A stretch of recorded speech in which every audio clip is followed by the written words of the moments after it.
አሁንም ነገራችሁን እነኝን 4 ፖድካስቶች ማዳመጥ ብቻ ሳይሆን ማስታወሻና ስክሪፕቶቹን በመያዝ ኖት የምትወስዱባቸው ናቸው። በዚህ ዘመን ካለን እውቀት ላይ ተጨማሪ እውቀት ለማግኘት ካሉን አማራጮች መካከል አንዱ ፖድካስት ማዳመጥ ነው። ይህም ስላችሁ ግን ሁሉንም ፖድካስት አግበስብሶ ማለት አይደለም።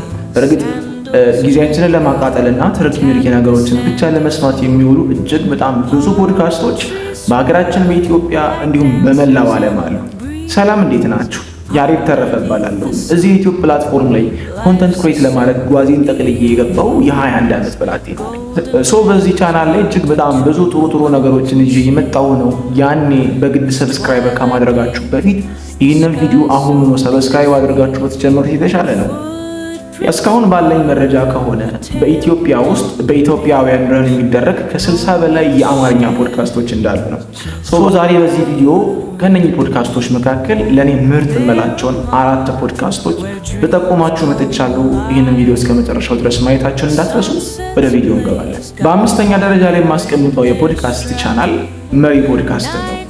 ከነአንና ጠጋቡ በሚባሉ ወጣቶች ከዛሬ 3 ዓመት በፊት የተከፈተው የፖድካስት ቻናል ባለፉት 3 ዓመታት ውስጥ የተለያዩ በቢዝነስ ላይ ስኬታማ የሆኑና አስገራሚ የመሪነት ብቃት ያላቸውን ሰዎች በመጋበዝ እጅግ በጣም ጥሩ የሆኑ ቁም ነገሮችን ሲሰጡን የነበሩ ልጆች ናቸው። በ180 ቪዲዮዎች ከ200,000 ሰብስክራይበር እና ከ18 ሚሊዮን ቪው በላይ ያገኘ እጅግ በጣም ምርጥ የቢዝነስ ፖድካስት ቻናል ነው። በተለይ ደግሞ ቢዝነስ ላይ ኢንተረስትድ የሆናችሁ ሰዎች ይህንን የቢዝነስ ፖድካስት ቻናል የግዴታ ቼክ ማድረግ አለባችሁ። በሶስተኛ ደረጃ የማስቀምጠው የፖድካስት ቻናል ደግሞ በተወዳጁ ደራሲና ገጣሚ እየተዘጋጀ የሚቀርበው የኤልያስ ሸታሁንን ፖድካስት ነው። ማለትም ቆይታ ከኤልያስ ሸታሁን ጋር የሚለውን ማለት ነው። ራሱ በገጣሚ እየተዘጋጀ የሚቀርበው የፖድካስት ቻናል ኢንዲስ ታይም እጅግ በጣም በቅርቡ ተከፍተው ጥሩ ተቀባይነትን ካገኙ የዩቲዩብ ቻናሎች መካከል አንዱ የኢላ ፖድካስት ነው። ኪነጥበባዊ፣ መንፈሳዊ፣ ፍልስፍናዊ ሀሳቦች የሚንሸራሸሩበት የፖድካስት ቻናል ወጣ ያለ እይታ የሚመቻችሁ እንደዚህም ይቻላል፣ እንደዚህ ማሰብ ይቻላል፣ እንደዚህም አይነት እይታ አለ የሚሉ ነገሮችን የምትወዱ ሰዎች ለእናንተ ትክክለኛው ቦታ የኤልያስ የፖድካስት ቻናል ነው። ፖድካስቱን ቼክ ማድረጋችሁን እንዳትረሱ። በሁለተኛ ደረጃ የማስቀምጠው የፖድካስት ቻናል ደግሞ የዮናስ መሆን የፖድካስት ቻናል ነው። መቼም እዚህ ዩቲዩብ ላይ ዮናስ መሆን አላውቀውም የሚለኝ ሰው ካለ ከኔ ጋር ችግር የፈለገ ሰው ነው። ልግባለሽ እንዴ ብዬ ስቀለር ነው። ያው መቼም በዚህ ሰዓት ዮናስ መሆን ማያውቅ የለም ብዬ ስላሰብኩኝ ነው። ብቻ ለእንደኔና ለመሰሎቼ የሶሻል ሚዲያ ጀነሬሽኖች እጅግ በጣም እንደ ሮል ሞዴል የሚታይ ከምንም ተነስቶ ስኬታማ መሆን እንደሚቻል ያሳየ እጅግ በጣም ጀግና ሰው ነው ዮኒ። ስለዚህ በዚህ የፖድካስት ቻናሉ በቢዝነስ በመንፈሳዊ ህይወታቸው በፐርሰናል ዴቨሎፕመንት እጅግ በጣም ጥሩ እውቀትና ልምድ ያላቸውን ሰዎች በመጋበዝ ለኛ ጥሩ ነገሮችን እያስተማረ የሚገኝ የሚገርም ወጣት ነው ዮናስ ሞ። በተጨማሪም ደግሞ ከ4 ዓመታት በላይ ኤክስፒሪየንስ ያደረገው የዲጂታል ማርኬቲንግ እውቀቱን በነፃ በሚባል ደረጃ የሚያሳይበት የዩቲዩብ ቻናሉ ነው።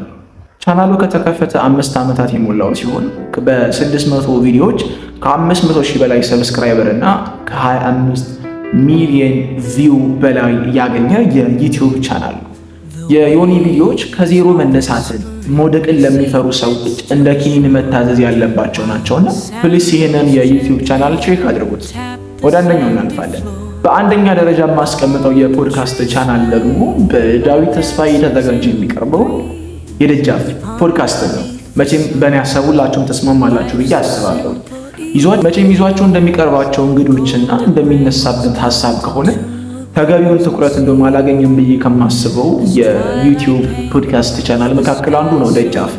ማህበራዊ፣ ፖለቲካዊ በተለይም ደግሞ ኪነ ጥበባዊ ሀሳቦች የሚነሳበት የፖድካስት ቻናል በተከፈተ በ3 ዓመት ጊዜ ውስጥ በ98 ቪዲዮ ከ200,000 ሰብስክራይበሮች በላይና 13 ሚሊዮን ቪው ያገኘ ትልቅ የፖድካስት ዩቲዩብ ቻናል ነው።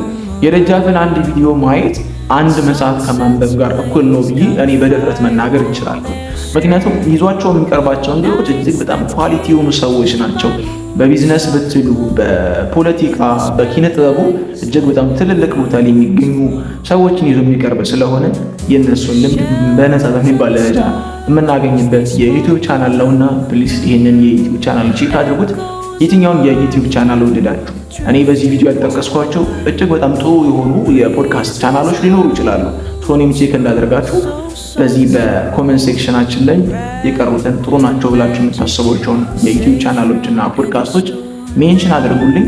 ትመቹኛላችሁ። ሰብስክራይብ አድርጉ እባካችሁ ሰብስክራይብ አድርጉልኝ ይህንን የዩቲዩብ ቻናል። ይመቻችሁ።